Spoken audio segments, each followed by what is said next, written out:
नमस्कार साथियों, आपका अपने B4 ज्ञान बिंदु में वेलकम है। चैनल को पहली बार विजिट कर रहे हो तो सब्सक्राइब जरूर करें, शेयर जरूर करें इस वीडियो को। और जो आज का मॉर्निंग शिफ्ट में CISF का हेड कांस्टेबल मिनिस्ट्रियल का एग्ज़ाम हुआ तो उसकी थोड़ी सी मैं आंसर की लेके आया हूँ। तो जीके के क्वेश्चन रहेंगे, आपने फुल वीडियो वॉच करनी है। जो आगे नेक्स्ट जिनका एग्ज़ाम होने वाला उनको बहुत सी हेल्प मिलेगी, और जो आज दे के आए हैं उनके लिए बहुत सी शुभकामनाएं। और वो उनका आशा है कि उनका एग्ज़ाम अच्छा हो गया होगा। और जो नेक्स्ट भी अभी कुछ डेटें जो वो रखी गई हैं, हेड कांस्टेबल मिनिस्ट्री का 2019 का PST हुआ था और 2023 में इसका जो रिटन एग्ज़ाम है वो कंडक्ट करवाया जा रहा है। तो जो भी नेक्स्ट कैंडिडेट हैं, जो भी आगे विद्यार्थी एग्ज़ाम देने जाएंगे, उनके लिए ये वीडियो बहुत ही हेल्पफुल रहेगी। और जो देख के आए हैं और किसी एग्ज़ाम की प्रिपरेशन कर रहे हैं उनके लिए भी अच्छा रहेगा। तो चलते हैं पहले क्वेश्चन की तरफ। तो सबसे पहला क्वेश्चन है, प्रार्थना समाज की स्थापना कहाँ हुई? तो एक क्वेश्चन तो ये बन जाता है बॉम्बे में हुई, और इसमें पूछा बॉम्बे में वर्ष में हुई थी। तो इसका बी ऑप्शन आएगा 1867 ईस्वी। तो मैं आपको साथ साथ में नोट्स भी रेडी किए हैं, तो उससे आपको बहुत सी हेल्प मिलेगी। तो प्रार्थना समाज स्थापना 31 मार्च 1867 ईस्वी को की गई। इसमें सन बताया हुआ, तो आपको ये भी डेट भी आपको याद रखनी है। तो ये किसके समुदाय के लिए की गई, क्यों की गई? तो ये भी है भारतीय नवजागरण के दौर में धार्मिक और सामाजिक सुधारों के लिए स्थापित समुदाय है। एक तो आपका ये आपने ये रखना, धार्मिक और सामाजिक सुधारों के लिए स्थापित समुदाय है। और इससे दूसरा क्वेश्चन बन के आता है कि किसने की? तो किसने की? डॉक्टर आत्माराम पांडुरंग। और सेकंड जो वो महादेव गोविंद रानडे। तीसरा इतिहासकार RD बंडोस्कार। तो आपको ये जो वो थोड़े से याद रखने हैं, मैं अपनी शॉर्ट फॉर्म में मैं इनको रिमेंबर करवा रहा हूँ, AME। तो जो स्टार्टिंग का है, तो आपको प्रमुख संस्थापक भी पूछा जा सकता है। तो आपने जो प्रिपरेशन कर रहे हैं इससे मिलते जुलते क्वेश्चन ही आएंगे। आपको पैटर्न जो वो सेम रहेगा, थोड़े से क्वेश्चन जो वो मिलते जुलते आएंगे। तो आपको ये ख्याल रखना है कि कैसे हम इसकी प्रिपरेशन करें। आपका CS का एग्ज़ाम क्लियर होगा, उसके बाद जो आपका स्किल टेस्ट होगा, जो कंप्यूटर का टेस्ट रहेगा वो भी होगा। तो इसमें मैक्सिमम 100 मार्क्स का था, ये विदाउट एनी नेगेटिव मार्किंग था, और 2 घंटे जो वो इसका टाइम है। ठीक है साथियों, और साथ में जो इसका प्रमुख संस्थापक, तो आपको ये शुरू के 2 याद रखने लेने हैं। प्रार्थना समाज के संस्थापन, तो आपको ये याद कर लेने हैं। और बढ़ते हैं दूसरे क्वेश्चन की ओर। दूसरा क्वेश्चन था इसमें, गंगाखर पुनसुम विश्व का सबसे ऊंचा पर्वत। जैसे कि ऐसे ऐसे क्वेश्चन होते हैं जिनको हमको पढ़ने का मन बिल्कुल भी नहीं करता, तो ऐसे क्वेश्चनों को आपने जरूर अपना ध्यान लगा के पढ़ना है। पर्वत जिस पर अब तक कोई नहीं चढ़ पाया है। तो ये बताया हुआ, जिस पर अभी तक कोई नहीं चढ़ पाया है वो पर्वत कौन सा है? तो ये भी बन जाता है। तो आपने अगर आपको हिंदी में थोड़ा सा ये रखता है तो कुछ क्वेश्चन जो आपको इंग्लिश में भी रीड कर लेने हैं। गंगाखर पुनसुम, ठीक है। तो ये जो भूटान में है, तो इसका जो वो आपका बी ऑप्शन आएगा। तो ये जो भूटान का सर्वोच्च पर्वत है, अभी तक इसमें कोई भी ऊपर जो वो नहीं चढ़ पाया। तो मैं आपकी इसको पिक्चर भी दिखाता हूँ, तो आप स्क्रीन पे पिक्चर देख सकते हैं, जो कि हिमालय में है और तिब्बत की सीमा के पास है। तिब्बत की सीमा के पास है, और चीन का तिब्बत पर नियंत्रण है, और चीन बोलता है कि ये हमारा है। ठीक है, तो दावा करता है। तो इसके साथ आपका एक और पर्वत है जो कि भूटान में है। आपको ये भी ख्याल रखना है। आपका इस एग्ज़ाम में ये पूछा है कि जो नेक्स्ट कैंडिडेट जाएंगे, विद्यार्थी जाएंगे, उनके लिए ये पूछा जा सकता है कि भूटान में सर्वोच्च पर्वत है। तो आपको ऑप्शन अगर ये दी जाता है कुल्ला कंगारी जो दी जाता, तो ये भी एक वहीं का ही है, और इस पे सिर्फ एक आरोहण जो वो चढ़ा है वो 1986 ईस्वी में चढ़ा है। तो ठीक है, तो आपको ये भी ख्याल रखना है। तो कुल्ला कंगारी ये भी भूटान में पड़ता है, सर्वोच्च पर्वत है। ठीक है, तो बढ़ते हैं तीसरे क्वेश्चन की ओर। Which of the following gases is used in the manufacturing of soft drink. Soft drink के निर्माण में निम्नलिखित में से किस गैस का प्रयोग किया जाता है। तो आपको पढ़ने से लगता है किस गैस का, इसमें दो जो ऑप्शन सेम है। तो पहला है ऑक्सीजन, दूसरा है आपका कार्बन मोनोऑक्साइड और तीसरा है रेडोन और फोर्थ जो है डी जो है कार्बन डाइऑक्साइड। तो इसमें कार्बन डाइऑक्साइड रहेगा। अगर मैं आपको इतना क्वेश्चन, एक क्वेश्चन से 4 क्वेश्चन बनाता तो आपको ये वीडियो हेल्पफुल रहेगी। तो आइए बढ़ते हैं। जो कार्बन डाइऑक्साइड होता है उसका जो फॉर्मूला होता है CO2 होता है। पहले तो ये क्लियर करें आप बात। और सबसे पहले जो इसकी जो गैस देने की जोड़ने से जैसे कि बोतल में भरा जाता है उसको जोड़ने की प्रक्रिया को कार्बोनेशन प्रक्रिया कहते हैं। कार्बोनेशन प्रक्रिया कहते हैं। कार्बोनेशन प्रक्रिया कहते हैं। ठीक है। तो कार्बोनेशन एक चमक, जो कार्बोनेशन, तो आपको ये रखना है कि कार्बन डाइऑक्साइड पेयजल या ड्रिंक, जो कोल्ड ड्रिंक होते हैं जिनमें पाई जाती है वो किसके लिए पाई जाती है। आपको नीचे ऑप्शन दिए होंगे तो आपको दे दिया होगा कार्बोनेशन। तो कार्बोनेशन तो आपको एक प्रक्रिया बोलते हैं। तो एक चमक और एक स्पर्शी स्वाद प्रदान करती है, जैसे कि वो टेस्ट आपको प्रदान करती है। और साथ में आपका लिखा होगा पेयजल को खराब होने से रोकती है। तो आपका आ जाएगा ए और बी, अगर ये दोनों ऑप्शन दिए होते हैं। अगर एक ही ऑप्शन दिया होता है या आपसे पूछ लिया जाता है कार्बोनेशन प्रक्रिया क्या है, तो आपको लिखा होगा वहाँ पे CO2 गैस को जोड़ने की प्रक्रिया को कार्बोनेशन प्रक्रिया कहते हैं। तो आपके कितने क्वेश्चन, 3 क्वेश्चन आपके यहाँ से भी निकल के आते हैं। तो ऐसे ही आपने एक क्वेश्चन को पकड़ना है, उसका ब्रीफली जो आपने उसको रीड करना है ताकि आपको आने वाले एग्ज़ाम में भी हेल्प रहे और जो नेक्स्ट विद्यार्थी आ रहे हैं उनको भी इजी रहे। तो अगर आप वीडियो को थोड़ा सा फास्ट कर लें, 1.5 में कर लें तो अच्छा रहेगा, आप जल्दी सुन सकते हैं। और जो नेक्स्ट क्वेश्चन रहता है हमारा वो है 4th, मीथेन के अणु में कितने हाइड्रोजन परमाणु होते हैं। तो अणु में मीथेन, तो आपको पहले मीथेन का मैं बता दूं, मीथेन जो वो CH4 जो केमिकल इसका फॉर्मूला है CH4 है। तो ये जो है ग्रीन हाउस गैस भी है, इसे ग्रीन हाउस गैस भी कहा जाता है, शक्तिशाली गैस है ग्रीन हाउस के लिए। तो इसको ग्रीन हाउस गैस में कौन सी गैस यूज़ की जाती है, तो ऐसा आपका आ सकता है। तो आपका मीथेन आएगा, मीथेन आएगा। और आपका जो ये रहता है तो इसमें आपका 4 आएगा, ठीक है, 4 आएगा। हाइड्रोजन परमाणु होते हैं 4।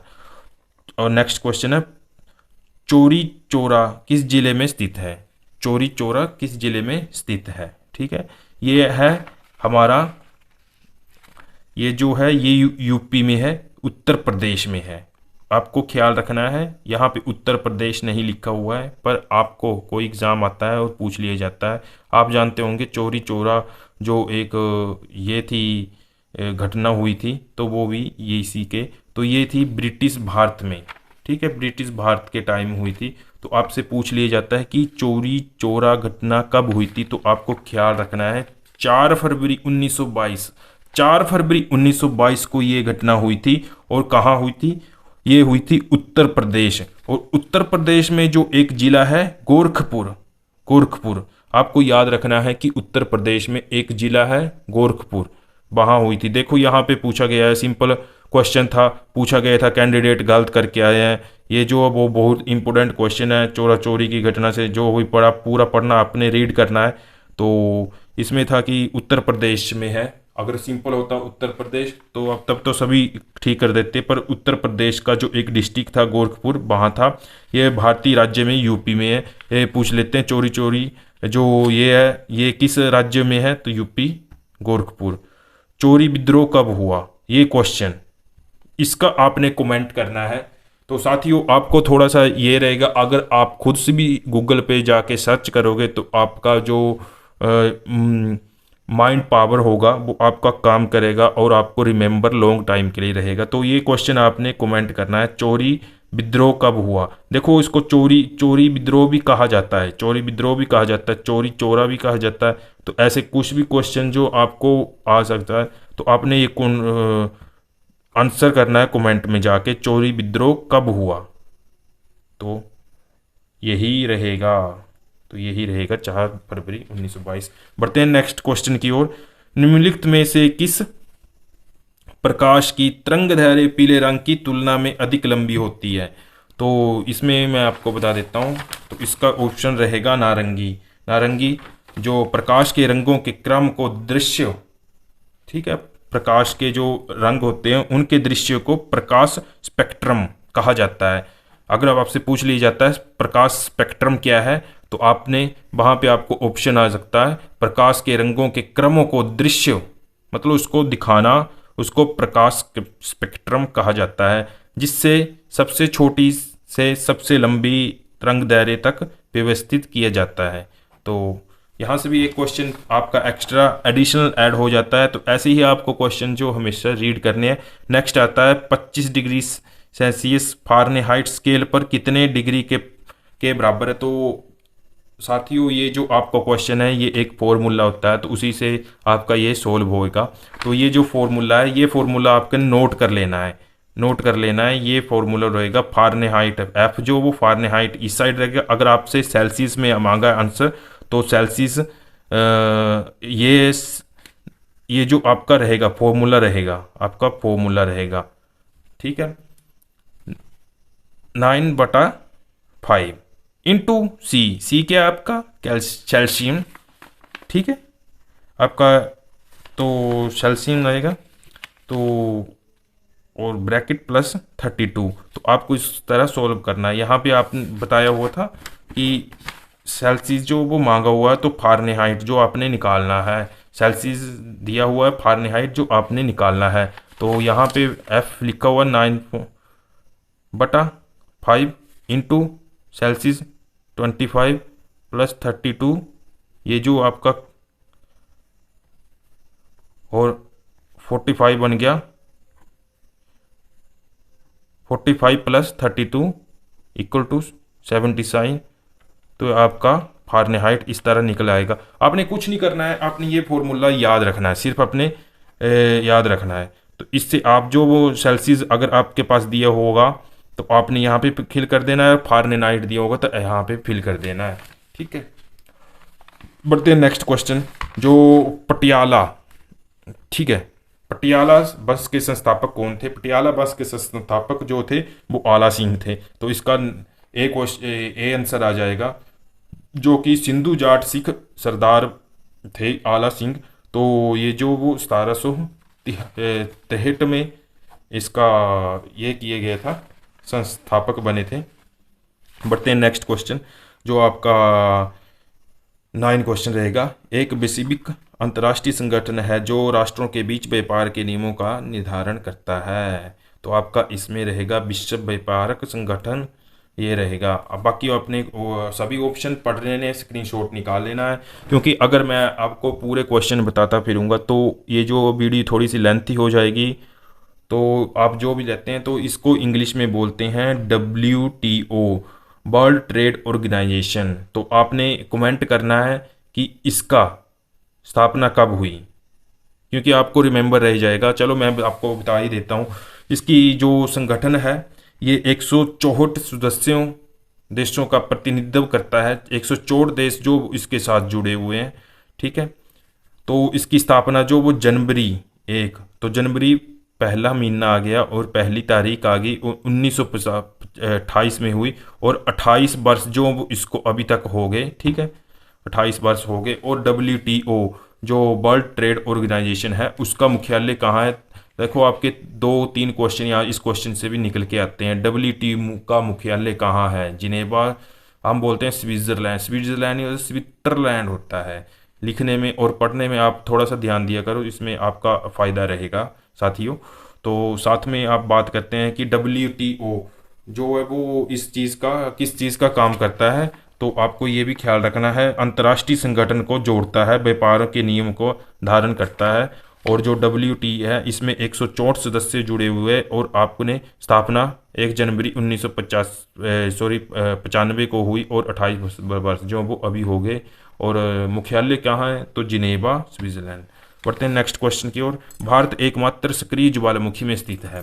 तो आपको एक ज्वालामुखी के जो क्वेश्चन रहते हैं आपने गूगल पे सर्च कर लेने हैं, उससे आपकी बहुत सी हेल्प होगी। तो इसमें जो वो बी ऑप्शन रहेगा। ये जो बैरन द्वीप है ये लगभग 3 किलोमीटर तक फैला हुआ है, 3 किलोमीटर तक फैला हुआ, और ज्वालामुखी जो कि 28 मई 2005 में फटा था। 28 मई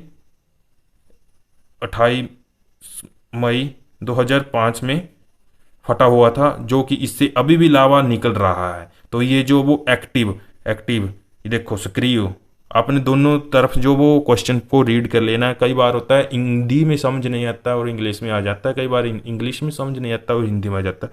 तो साथियों आपने दोनों क्वेश्चन दोनों आराम से बैठ के ये जो एग्ज़ाम प्रिपेयर करना है। और जो B4 ज्ञान बिंदु, आपने ये चैनल सब्सक्राइब कर लेना है। मैं आपको नोट्स बना के दूंगा, और जो भी आपका जॉब अपडेट रहेगा, रिजल्ट रहेगा, प्रिपरेशन रहेगी, वो आपको बाय नोट्स, और बिल्कुल एक क्वेश्चन से मैं आपको 3-4 क्वेश्चन ब्रीफली जो मैं आपको डेली के जीके, साइंस जो भी हो गया, मैथमेटिक्स, केमिस्ट्री, फिजिक्स आपको डेली की रीड करवा दिए करूँगा। बस टारगेट रहेगा इस वीडियो पे 500 सब्सक्राइबर का चैनल पर, और 1000 का लाइक रहेगा। तो साथ ही बढ़ते हैं नेक्स्ट क्वेश्चन की ओर। जो भारत के पहले वित्त आयोग की स्थापना किस वर्ष में की गई? देखो यहाँ पे सिर्फ सन लिखे हुए हैं, डेट नहीं लिखी हुई, तो आपको ये भी ख्याल रखना है। तो ए ऑप्शन है 1948, 1956, 1965 और 1951।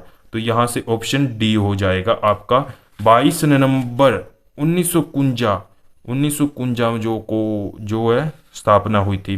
तो दोस्तों साथियों आपका एक क्वेश्चन का आंसर आपको कमेंट सेक्शन में देना है कि अध्यक्षा में कौन है।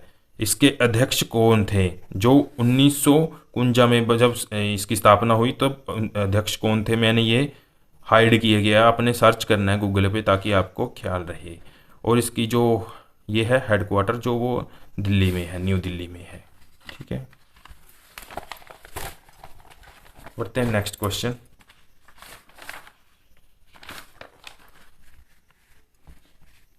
पानीपत की पहली लड़ाई, हाँ, और ये जो हिस्ट्री से जुड़े क्वेश्चन है आपने ये भी रीड कर लेने। पानीपत की पहली लड़ाई इब्राहिम लोदी और किन के बीच हुई? आपको ये पता होना चाहिए कि पानीपत की लड़ाई हुई कब। तो पानीपत की लड़ाई हुई कब? तो पहले तो ये है कि पानीपत की लड़ाई इब्राहिम लोदी और किसके बीच हुई? आपको पता होना चाहिए किसके बीच हुई। ये हुई मोहम्मद बाबर। यहाँ पे सिर्फ बाबर लिखा हुआ है, तो उसका पूरा नाम है मोहम्मद बाबर। ठीक है साथियों, और ये जो है कब हुई? तो ये हुई 21 अप्रैल 1526 को हुई। 21 अप्रैल 1526 को हुई। आपको सन ख्याल रखने हैं, 1526 में हुई। आपने अपने ट्रिक के हिसाब से इसको ख्याल रखना है। 1526 को हुई, और हुई किस किस के बीच थी ये तो आपको पता लग गया। इब्राहिम लोदी और मोहम्मद बाबर के बीच जो ये लड़ाई हुई। अच्छा साथियों, जो 13वां क्वेश्चन ये रहेगा। ये क्वेश्चन थोड़ा सा मेरे को क्लियर नहीं हुआ, तो इसके लिए मैं आपको सॉरी बोलता हूँ, क्योंकि इसमें थोड़ा सा जो मेरे को डाउटफुल रहा तो ये मैंने रख दिया। तो आप जो इसको स्क्रीनशॉट करके सिंपल पढ़ के आप सर्च कर सकते हो, अपने हिसाब से इसका आंसर की जो ले सकते हो। बढ़ते हैं नेक्स्ट क्वेश्चन की ओर। यहाँ पे डाउट लिखा हुआ है तो मैंने इसलिए ये क्लियर नहीं किया है। जो निम्नलिखित में से कौन सा भारतीय राज्य 2000 में आए चक्रवात बुलबुल से प्रभावित हुआ? अगर आप डेली के डेली क्वेश्चन पढ़ते हो करंट अफेयर के, तो आपको ये रिमेंबर होगा, या आप न्यूज़ सुनते हो तो ये आपको रिमेंबर होगा। तमिलनाडु, केरल, पश्चिम बंगाल, असम। तो ये जो था पश्चिम बंगाल में जो है आपका आया हुआ था, जो कि मेटमो। इसको ऐसे पूछ लेते हैं कि मेटमो क्या है, तो मेटमो पश्चिम बंगाल में एक जो वो बुलबुल से प्रभावित हुआ था, चक्रवात था। तो ऐसे आपको ख्याल रख लेना। तो इसका हो जाएगा सी ऑप्शन, पश्चिम बंगाल। निम्नलिखित पक्षियों में से कौन से सबसे बड़ा अंडा देता है? तो ये सभी को पता है, शुतुरमुर्ग जो वो सबसे बड़ा अंडा देता है, जिसका कि 40 दिनों का ये होता है अवधि रहती है, जिसकी 40 दिनों के बाद जो वो चूजा निकल के आता है। तो ये अंडा जो वो 40 दिनों के लिए हो, उसके बाद जो निकल के आता है अंडा से चूजा निकल के आता है, सॉरी। और जो सबसे बड़ा जो रहता है वो पक्षियों में शुतुरमुर्ग का रहता है, तकरीबन 4-5 किलो का होता है। और बढ़ते हैं नेक्स्ट क्वेश्चन की ओर। मानव शरीर में निम्नलिखित में से मैक्रो मिनरल्स होते हैं जो कि हड्डियों को कमज़ोर करने में करता है, जिसकी कमी से हड्डियां कमज़ोर होती हैं, बड़ी मात्रा की आवश्यकता होती है। तो इसमें आपका आ जाएगा सी ऑप्शन आ जाएगा, फास्फोरस। फास्फोरस ये होता है कि जिसमें हड्डियों की कमी से ये वो ठीक कर देता है। नेक्स्ट क्वेश्चन रहेगा, भारत में फिल इन द ब्लैंक्स को भारतीय संविधान के अंगीकरण के उपलक्ष्य में संविधान दिवस मनाया जाता है। तो आपको यहाँ से थोड़ा सा डाउट रह रहा है, तो यहाँ से आपने पढ़ लेना है कि संविधान दिवस सेलिब्रेट कब किया जाता है। संविधान दिवस, तो संविधान दिवस जो वो 26 नवंबर यहाँ पे लिखा हुआ है, इसके साथ साथ नहीं लिखा हो, तो आपको ये भी क्लियर करना है कि 1949 को हुआ था। ठीक है, आपको ये कमेंट सेक्शन में देना है कि उस टाइम के अध्यक्ष कौन थे, कब बनकर तैयार हुआ था। ये तो आपको पता लग गया, 26 संविधान दिवस कब मनाया जाता है, कब बनकर तैयार हुआ था। ठीक है, तो ये 26 नवंबर लिखा हुआ था। इन्होंने अगर पूछा था होता कब बनकर तैयार हुआ था तो सन भी आ जाना था, पर इन्होंने पूछा था सेलिब्रेट कब करते हैं, तो 26 नवंबर सिंपल आंसर आएगा। और आपको कमेंट सेक्शन में कमेंट कर देना कि अध्यक्ष कौन थे उस टाइम के। बढ़ते हैं, कोयना, तुंगभद्रा और भीम नदियों Khalistan fill in the blanks नदी की प्रमुख सहायक नदियां हैं। साथियों मैं आपको बता दूं कि जो हम 10th लेवल में पढ़ते थे वही क्वेश्चन है, सिंपल क्वेश्चन है। आपको स्टडी जो वो रेगुलर रखनी है ताकि आपका स्कोर जो वो 80+ हो, तभी आपका इसमें नंबर आने के चांसेस होते हैं। कोई भी आप एग्ज़ाम ले लो, अगर आप शुरू से रेडी रहोगे तो आपका अच्छा रिजल्ट रहेगा। तो इसमें आ जाएगा आपका कोयना, तुंगभद्रा और भीम नदी की प्रमुख सहायक नदियां हैं। तो किसकी सहायक नदियां हैं, वो कृष्णा की हो जाएगा। तो ये नदियों के बारे में भी आप पढ़ लेना है। गोदावरी किसके साथ जुड़ी हुई है, कृष्णा किसके साथ जुड़ी है, गंगा किसके साथ जुड़ी है, ताप्ती किसके साथ जुड़ी है, क्योंकि यहाँ से क्वेश्चन निकल के आपको आएगा। पैटर्न यही रहेगा, क्वेश्चन भी यही रहेंगे, बस आपको इनसे थोड़ा सा ब्रीफली उठाया होगा। बताता है कि गर्म पानी ठंडे पानी की तुलना में तेजी से जमता है, ठंडे पानी की तुलना में तेजी से जमता है। तो इस जो प्रक्रिया है, जो इस प्रक्रिया को कहते हैं, इस प्रक्रिया को जो कहते हैं बेम्पा इफेक्ट कहते हैं। यहाँ पे बेम्पा आप देख लो किस तरह लिखा है, एम लिखा है, तो एम जो आपका यहाँ पे साइलेंट रहेगा, बेम्पा इफेक्ट बोलते हैं। ठीक है, आपने ये भी पढ़ लेना है सूर्य केंद्रीय सिद्धांत क्या है, बिग बैंगनी थ्योरी क्या है, ऑक्सीजन सिद्धांत क्या है। अगर आपको मैं बताने लगा बता तो मैं आपको ब्रीफली दूंगा, पर इसमें ये रहेगा कि आपका जो आप गूगल पे सर्च करोगे आपका टाइम तो थोड़ा लगेगा, पर ये कि आपको रिमेंबर रहेगा।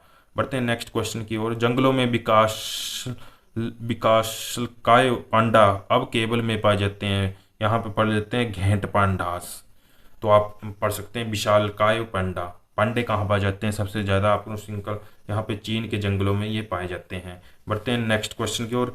वेदा इज अ कम्युनिटी फ्रॉम, तो इसमें लिखा हुआ वेदा में पाए जाने वाला एक समुदाय है। तो जो वेदा जो वो अपना श्रीलंका में पाए जाते हैं। ये वेदा जो वो आदिवासी जनजातियों की ये है जनजातियां हैं जो कि श्रीलंका में पाई जाती हैं। वेदा उनका नाम है। वेदा जो है वो एक आदिवासी जनजातियां हैं जिनको कि श्रीलंका में पाया जाता है। बढ़ते हैं नेक्स्ट क्वेश्चन की ओर। अगर मैं आपको सभी क्वेश्चन बताने लगूँ तो वीडियो जो वो काफ़ी लंबी हो जाएगी। तो ये जो 22वां क्वेश्चन रहेगा, आप इसका स्क्रीनशॉट निकाल लीजिए, सर्च करिए, तो आपको इसमें खुद हेल्प रहेगी। पर आपने जो रीड करना है कि यूनेस्को का क्या कब स्थापना हुई और इसका विश्व धरोहर स्थल नहीं है, तो आपको ये सर्च करना है विश्व धरोहर। तो यहाँ से एक ऑप्शन रहेगा कि कमी। नेक्स्ट क्वेश्चन की ओर। The deficiency of fill in the blanks lead to kwashiorkor, तो आपने इस कमी से क्या होता है तो आपने देख लेना है। बढ़ते हैं नेक्स्ट। आप क्या इस जो आपको क्वेश्चन बताए जा रहे हैं आप जो इनका स्क्रीनशॉट ले सकते हैं ताकि आप जो वो इनके तो ये क्वेश्चन रहेंगे, आपने इनको खुद सर्च करना है। वैसे इतने इंपॉर्टेंट नहीं है, पर जो हम हल्के में लेते हैं वो क्वेश्चन हमेशा पूछे जाते हैं। ये साइंस से क्वेश्चन है तो आपने पूछ ले लेना कि आपको देख लो यूनेस्को का पूछ लेना। आपको एक जो फाल का पुरस्कार आते हैं और ज्ञानपीठ पुरस्कार आते हैं, वो भी पढ़ लेने। अगर आप उसके लिए इंटरेस्टेड तो मैं उनकी अलग से वीडियो बना दूंगा। अगला पार्ट है वो अर्थमेटिक्स का है। तो मैं आपको क्लियर करवा दूं कि जो इसमें जो CSF हेड कांस्टेबल का एग्ज़ाम था, उसमें CSF हेड कांस्टेबल का एग्ज़ाम, मिनिस्ट्रियल का एग्ज़ाम था, उसमें 4 पार्ट आए हुए थे। टोटल 4 पार्ट का एग्ज़ाम हुआ है। इसमें टोटल 25 मार्क्स का आया हुआ था विदाउट एनी नेगेटिव मार्किंग। और इसमें जो था 25 नंबर का आपका नॉर्मल जीके था, जिसमें कि थोड़े से करंट अफेयर के क्वेश्चन भी ऐड किए हुए हैं। और अर्थमेटिक्स जो मैथमेटिक्स था वो थे। और इसमें से अगला 25 नंबर की आपकी रीजनिंग थी। तो आपको मैं सीधा रीजनिंग के ऊपर ले चलूँगा। रीजनिंग बहुत ही इजी थी, बिल्कुल आपको अंडरस्टैंडिंग की ज़रूरत थी। रीजनिंग आपकी क्लियर हो जाएगी। मैं आपको दिखाता हूँ, रीजनिंग का भी दिखाता हूँ। और 25 नंबर की हिंदी इंग्लिश थी। तो हिंदी आप जहाँ पे आपको जो OMR शीट दी जाएगी, वहीं पे आपको हिंदी या इंग्लिश फिलअप करना है। तो वही सेक्शन आपको लास्ट में उसके आंसर देने हैं। तो इस तरह का कुछ क्वेश्चन पेपर है जो मॉर्निंग शिफ्ट का। तो आपने स्क्रीनशॉट निकाल लेना है, क्योंकि इतना टाइम नहीं है। अगर मैं आपको पूरा मैथमेटिक्स क्लियर करवाने लगा तो करवाने को तो मैं आपकी इसकी शॉर्ट ट्रिक भी बता दूंगा, भिन्न कैसे निकालते हैं, ये कैसे निकालते हैं, शॉर्ट ट्रिक भी बता दूंगा। पर इसमें क्या होगा कि टाइम और वीडियो जो वो लेंथी हो जाएगी। तो इस तरह का 4 अंकों वाली पूर्ण संख्या, ये सिर्फ 10th के जो हमारे 10th स्टैंडर्ड के जो रहते हैं वो सिंपल क्वेश्चन है। तो इतना हाई लेवल का हेड होता नहीं है। हेड कांस्टेबल मिनिस्ट्रियल का सिंपल होता है। उसके बाद आपका स्किल टेस्ट होगा 35 पर वर्ड के हिसाब से, कैसे मांगी होगी वो मेरे को नहीं है आइडिया। पर फिर भी आपने इस चैनल को सब्सक्राइब कर लेना ताकि मैं आपको अपडेट देता रहूँ। आपने स्क्रीनशॉट निकाल लेना है। नेक्स्ट ये देख लो आप किस तरह के एग्ज़ाम में पूछे कोई क्वेश्चन है। 41 का, 42 का, 43 का, आप जो स्क्रीनशॉट निकाल सकते हो। मैंने बिल्कुल, आप देख सकते हो लाइटिंग भी अच्छी की हुई है और आपको साउंड भी जो वॉइस सी अच्छी मिल रही होगी। तो एक वृत्त का प्रत्येक व्यास होता है, ये भी नॉर्मल सा क्वेश्चन है, आपको खुद रीड करना है। और बढ़ते हैं इसके बाद जो जनरल इंटेलिजेंस है आपका, जो रीजनिंग होती है वो है जनरल इंटेलिजेंस आपका। नॉर्मल क्वेश्चन होते हैं, रीजनिंग की थोड़ी सी इसमें ऐड की हुई है। तो ये देखना है आपको कि फिगर आउट कैसे निकालना, आपको किस तरह बनती है। आप देख रहे हो इसको अब मिरर के सामने लेके जाते हो तो किस तरह ये बनेगा, उल्टा हो जाएगा या किस तरह हो जाएगा। और इसको आपकी मैं ट्रिक बताऊंगा कि जो हमारे जो स्क्वायर होते हैं उसको कैसे निकालते हैं, स्क्वायर को कैसे निकालते हैं वो भी मैं बताऊंगा। तो इसमें आप देखेंगे नेक्स्ट क्वेश्चन जो देखेंगे, फिल्म को लिखा हुआ 10 किसी कूट भाषा में, किसी मतलब भाषा में लिखा हुआ है। तो इसको होट की को आपने कन्वर्ट करना है कि किस तरह इसको लिखा जा सकता है। तो आपसे सबसे पहले आपने इनमें रिलेशन देखना है। आपने पूरी जो ABCD होती है वो आपने लिख लेनी है। कितने 26 वर्ड होते हैं, तो A जो वो पहला आ जाता है और 13 जो वो 13 के नीचे M आ जाता है। तो उसी हिसाब से ये निकलता है क्वेश्चन। तो इसकी तरह और ये क्वेश्चन ये है, अंग्रेजी वर्णमाला श्रृंखला में बाएं से 8वें अक्षर और दाएं से 10वें। तो ये क्वेश्चन कुछ इस तरह से होते हैं कि जैसे कि आपको ट्रिक बताता हूँ इस क्वेश्चन की, मैथमेटिक्स की, बहुत इजी क्वेश्चन है ये। जैसे 8वें और दो डिजिट है इसमें, तो टोटल हो जाएंगे इसको, जो 8वां आप कर लेंगे 8 प्लस 10, टोटल हो गए 18। और ये थे 2 संख्याएं थी, अगर वैल्यू 3 हो जाती तो आपने 3 से डिवाइड कर देना है। तो ये हो जाएगा आपका 9। अब देखेंगे यहाँ पे 9 आ गया। इजी क्वेश्चन है। आपको इतने अच्छे ट्रिक बताऊंगा कि आप जो एग्ज़ाम में 80 प्लस का स्कोर करोगे। बस आपको जो ये कुछ क्वेश्चन थे जो अग्निवीर में हुए उनके पूछे हुए थे, थोड़े से UPSC का भी एक क्वेश्चन आया हुआ था यहाँ पे जो GK में स्टार्टिंग में था। तो इसमें भी कुछ नहीं है, ये भी ऐसे ही पूछा हुआ। यहाँ पे सेम डिजिट है 3 सॉरी, यहाँ पे कितने आएंगे तो उसी हिसाब से ये पूछा हुआ है। तो ये भी इजी ट्रिक का है। प्रश्न चिन्ह बदलें, तो ये देखो आपको देख दो A B C D E F G H P Q R S option. बहुत ही इजी, मतलब आपको सिर्फ जनरल इंटेलिजेंस के क्वेश्चन इतने ईजी हैं कि आप इजीली देख के ही उनको क्लियर कर पाओगे। तो ये आप स्क्रीनशॉट निकाल लेना और उसी हिसाब से आपने कर लेने हैं। यहाँ पे लिखा हुआ फोटोशॉप सॉफ्टवेयर के से उसी प्रकार संबंधित है जिस प्रकार आटी, यहाँ पे optical mouse is related to. तो जो फोटोशॉप होता है वो होता है आपका सॉफ्टवेयर से। तो यहाँ पे बड़े बच्चे गलत भी कर देते हैं। ये जनरल इंटेलिजेंस के क्वेश्चन आपको थोड़े से माइंड में आपको रिमेंबर करना पड़ता है कि बड़े शांत हिसाब से आपको करने पड़ते हैं। ऑप्टिकल माउस जो होता है वो टच, आप सभी इस पे करेंगे टच स्क्रीन पे काम करता है, ऐसा नहीं होगा। यहाँ पे पूछा हो सॉफ्टवेयर है, फोटोशॉप जो वो सॉफ्टवेयर है, तो यहाँ पे जो माउस होता है वो एक हार्डवेयर है। तो ये रहेगा आपका क्वेश्चन।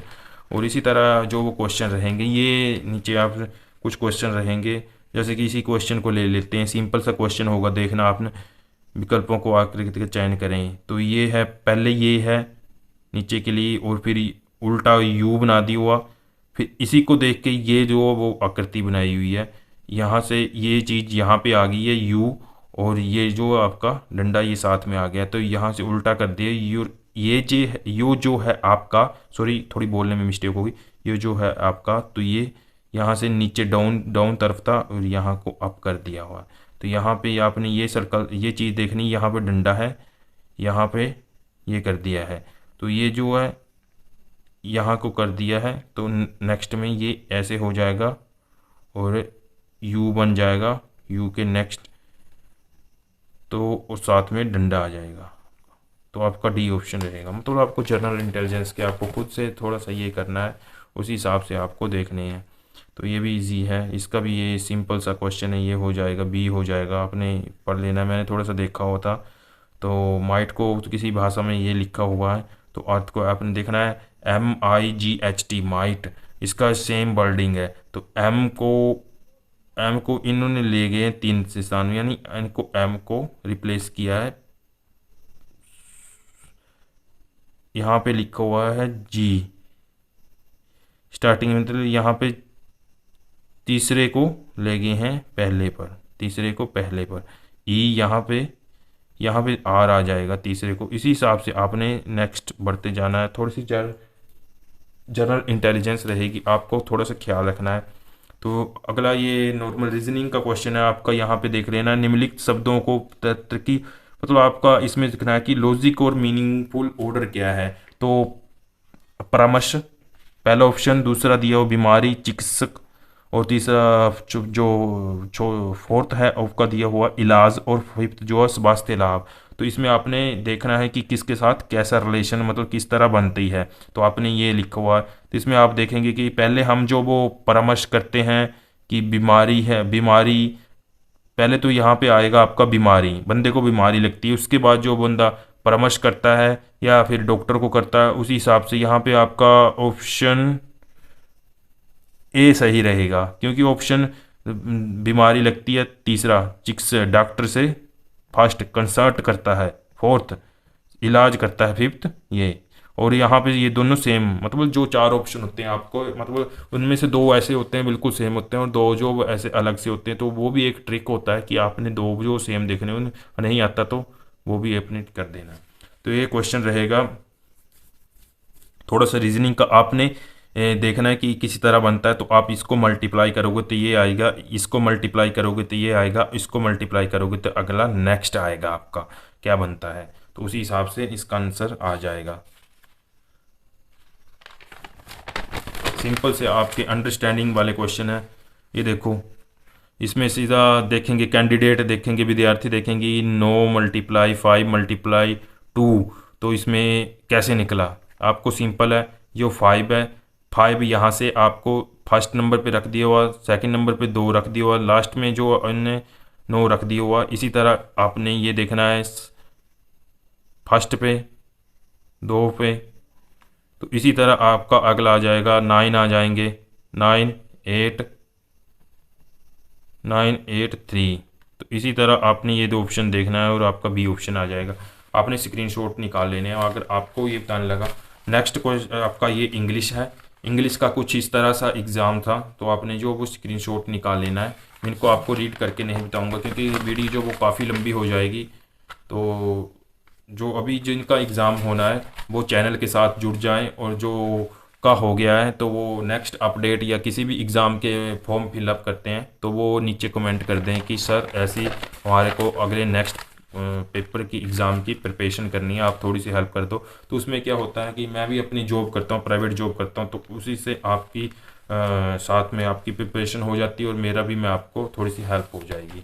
तो ये थे आपके जो 100 मार्क्स के आए हुए थे, 25 नंबर के 4 पार्ट बने हुए थे। तो सभी को यही है कि चैनल को सब्सक्राइब कर देना और वीडियो को शेयर कर देना है, ताकि चैनल ग्रो हो सके और मैं आपकी ज़्यादा से ज़्यादा हेल्प कर सकूं। जय हिंद, जय भारत।